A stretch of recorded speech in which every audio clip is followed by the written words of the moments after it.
A controversial initiative being promoted in the corridors of power by Klaus Schwab's World Economic Forum in Davos is set to have families and anyone who cares about children up in arms. The World Economic Forum is now calling for the decriminalisation of sex with children, arguing laws against age gap love, more commonly known as paedophilia, violates human rights. Rather than being a scourge, the paedophilia epidemic that's sweeping the world is actually nature's gift to humanity, according to Klaus Schwab, whose World Economic Forum has declared that paedophiles are being created by nature in increasingly large numbers for a reason. According to a research paper presented at the WEF in Davos, the paedophile phenomenon represents nature's attempt to cleanse the earth and save humanity from itself. Minor attracted people are far less likely to produce large numbers of offspring, according to academic data, and the so-called underage people they have so-called relationships with are statistically less likely to go on and become heads of large families themselves. This appeals to the WEF and their vision of destroying the family unit and depopulating the earth. The WEF, which has ordered mainstream media to begin pushing the narrative,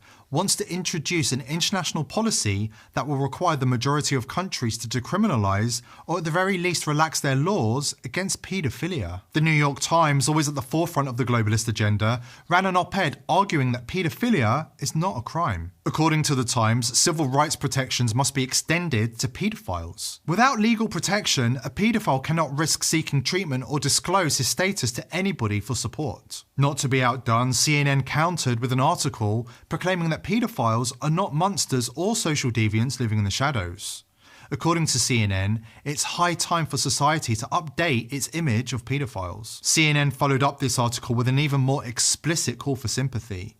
Rather than considering child molesters the lowest of the low, we should reach out to them and seek to understand them, because according to CNN, one cannot choose to be a paedophile. The psychologist Jesse Bering, author of Perv, The Sexual Deviant and All of Us, also urges the reader to sympathise with child molesters, writing that people with paedophilia aren't living their lives in the closet, they're externally hunkered down in a panic room. Salon also got in on the act, urging us to meet paedophiles who mean well. And the BBC, which famously spent decades covering up for Britain's most notorious paedophile, Jimmy Savile, also wants us to think positively about the new generation of paedophiles. Make no mistake, a coordinated attempt is underway to present paedophilia as harmless.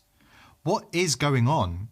The media are presenting us with a classic case of the Overton window. According to the political scientist Joseph Overton, there is a window within which there are ideas considered acceptable by society, tolerated therefore even by those who do not share them.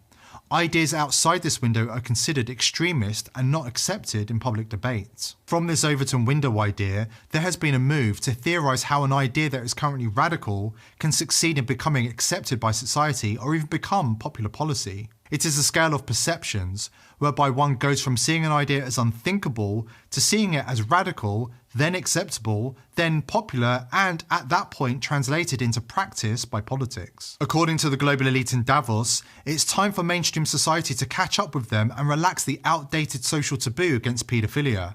And what better way to change society's morals than by brainwashing the children? Just this week, Klaus Schwab was caught bragging about how the World Economic Forum has completely infiltrated education systems in many countries.